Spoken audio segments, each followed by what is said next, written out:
Hai semua, di video kita kali ini kita akan lanjut untuk aplikasi chat apps kita. Nah, di sini kita balik lagi untuk bagian servernya, yaitu kita akan buat dua endpoint sebenarnya, yaitu untuk pembuatan pesan dan juga untuk menampilkan detail dari pesannya, dari pengirim dan juga yang dikirim. Nah, pertama di sini karena kita ingin buat untuk fitur pesannya, kita buat dulu untuk model skemanya. Di sini kita buat file untuk modelnya dengan nama message.ts.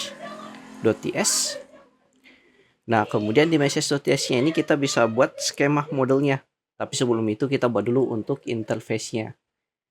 Nah, untuk interface-nya sendiri, di sini kita sebut saja namanya message document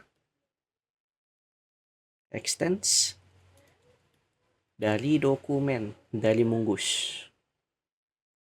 Ini kita kasih dulu untuk tipe datanya. Yang mana untuk field-fieldnya itu dan tipe datanya kita buat satu untuk sender.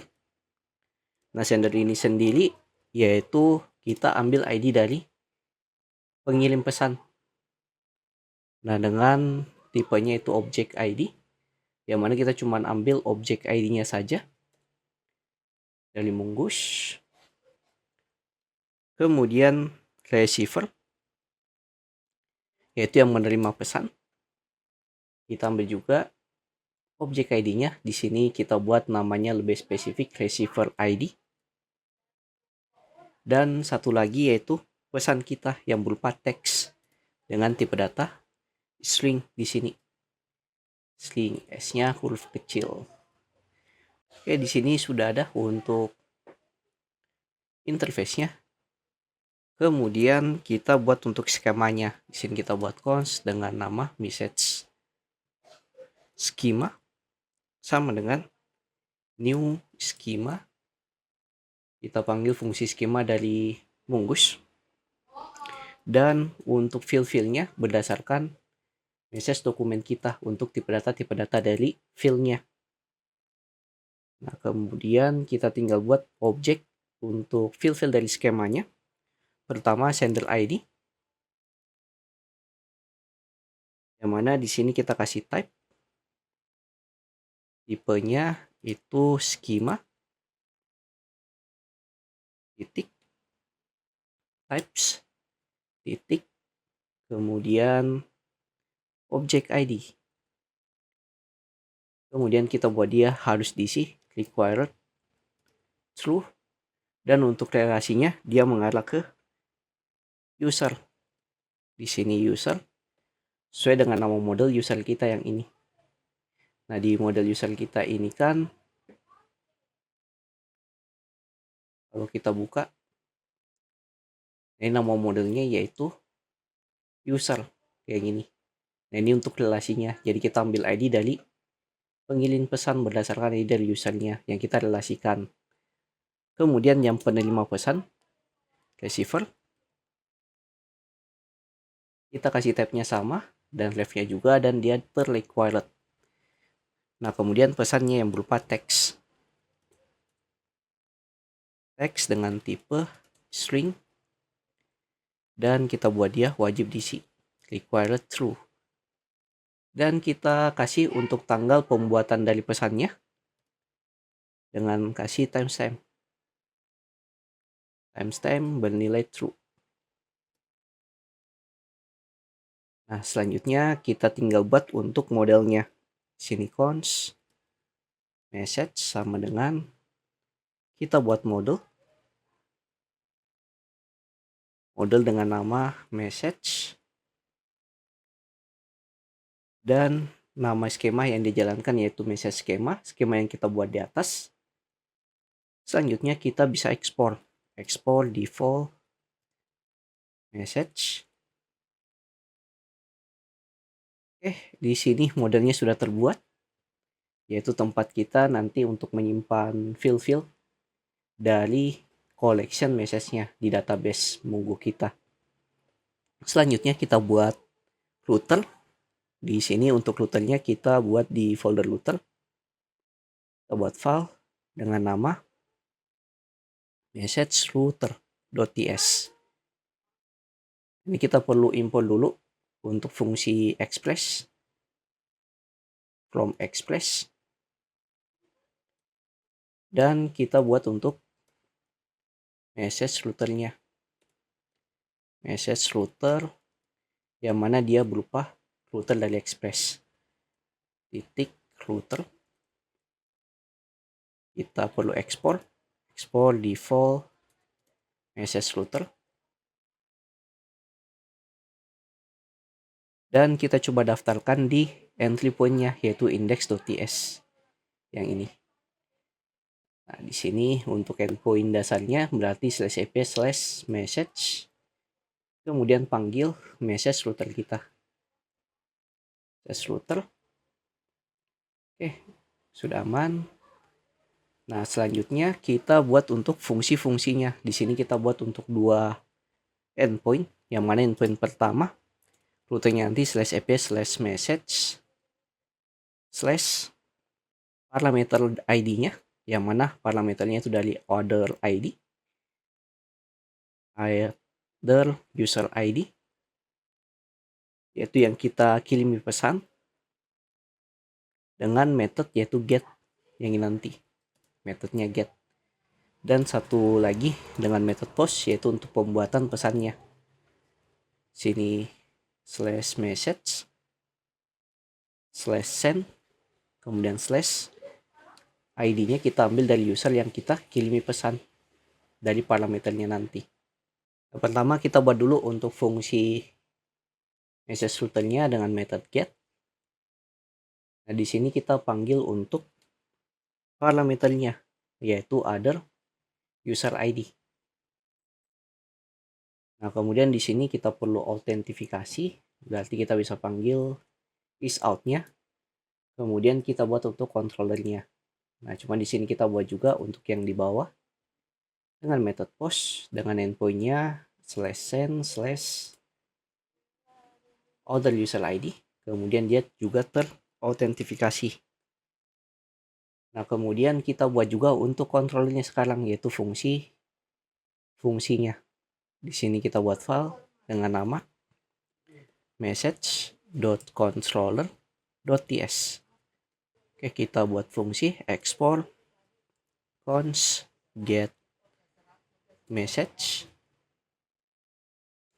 dari request handler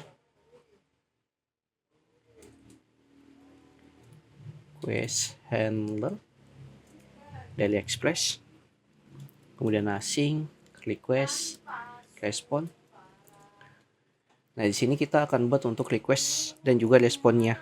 Nah, pertama kita ambil dulu untuk ID dari parameter kita, request titik params, yaitu nama ID-nya tadi, yaitu other user ID. Dan kita ambil untuk user yang mengirim pesan. Nah, untuk user yang mengirim pesan ya sender ID sama dengan ambil dari request user ID. Const, di sini kita buat untuk fungsi pesannya. Wait, panggil model yang kita buat, yaitu message titik find. Nah, untuk find-nya di sini kita buat 2 kondisi, yaitu kita buat di sini kondisi untuk or, jadi bisa dicek untuk pengirim pesan dan juga yang menerima pesannya. Di sini sender ID, yang mana nilainya ambil dari sender ID. Kemudian pengirim receiver ID, nilainya dari other user ID dari parameter kita. Nah, kemudian satu lagi, nah di sini kita buat dia terbalik. Dari sender ID-nya itu ambil dari other user ID, dan dari receiver ID-nya itu ambil dari sender ID. Seperti ini. Itu untuk tampilan dari penerima pesan dan yang menerima pesannya nanti. Kemudian atur respon JSON, tampilannya berupa pesan yang kita buat. Nah, kemudian di sini kita sudah buat untuk detail dari pesannya, kita tinggal import di router, tapi sebelum itu kita buat juga fungsi untuk pembuatan pesannya. Send message. Request handler. Async. Request respond.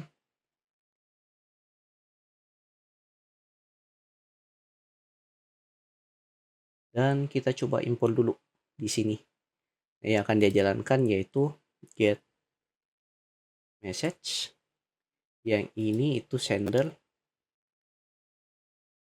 atau send message. Nah, yang ini. Kita buat fungsinya untuk pembuatan pesan. Nah, untuk pembuatan pesannya sendiri kita buat cons. Untuk request body-nya itu ambil dari request body yang kita inputkan. Kemudian untuk paramnya itu sama dengan yang ada di sini, yaitu yang penerima pesan. Kemudian kita bisa cek jika penerima pesannya itu tidak ada, kita bisa buat kondisi, tapi kayaknya kita tidak perlu buat kayaknya.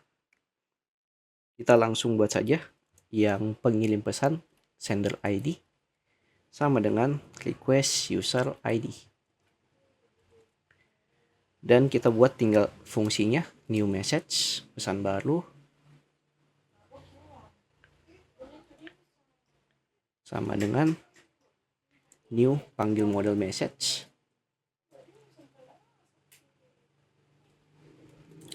Yang mana nilainya? Ini ambil dari sender ID. Kemudian untuk receiver ID-nya kita ambil dari other user ID.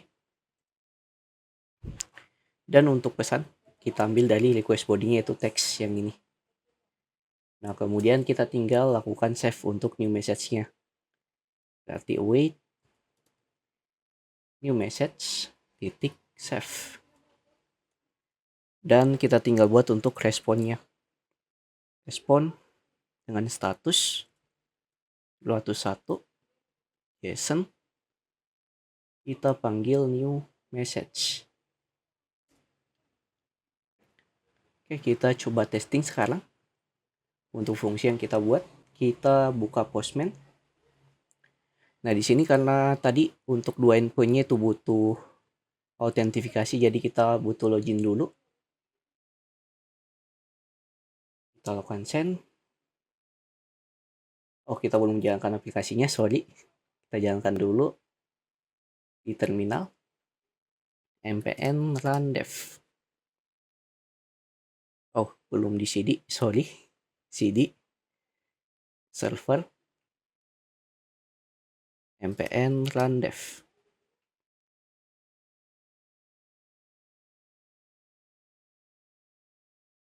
Aplikasinya sudah jalan dan database-nya juga sudah jalan. Kita ambil tokennya dulu, kita send. Ini tokennya, kita bisa copy. Kemudian kita bisa cek juga di get user untuk ambil ID dari user yang kita ingin kirimi pesan.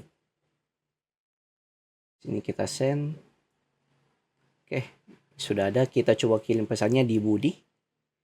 Yang user ini kita ambil ID-nya nanti. Dan di sini saya sudah buat untuk endpoint-nya. Pertama kita kirim pesan dulu. Sending message. Yang mana untuk endpoint-nya itu /aps/message/send kemudian /ID dari user yang kita ingin kirim pesan. Di sini kita ambil ID dari body. Ini copy. Kita paste ke sini. Kita ambil juga untuk tokennya yang tadi kita inputkan. Di sini.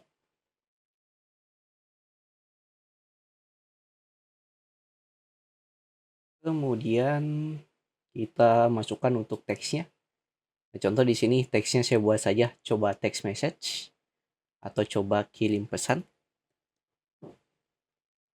Kita coba send sekarang. Send. Di sini berhasil 201, kita dapat created ad-nya, ID dan seterusnya. Nah, kita coba get message. Ambil pesan. Di sini kita ambil dulu untuk tokennya. Kita simpan. Dan kita ambil untuk ID user yang kita kirimi pesan. Send. Nah, di sini kita dapat pesannya yang berupa array object. Nah, jadi tokennya ambil dari user yang kita gunakan login dan parameternya ambil dari user yang kita kirimi pesan. Oke, mungkin sekian sedikit penjelasan untuk buat endpoint dari get message dan juga sending message-nya, yaitu kirim pesan dan juga detail dari pesannya. Di video berikutnya kita akan coba untuk mengimplementasikan fungsi dari kedua endpoint-nya ini. Jadi jika ditanyakan silahkan masuk ke Discord yang linknya ada di pin komen. Jangan lupa like, komen, dan share ke teman-teman kalian. See you next video. Have a nice day and bye.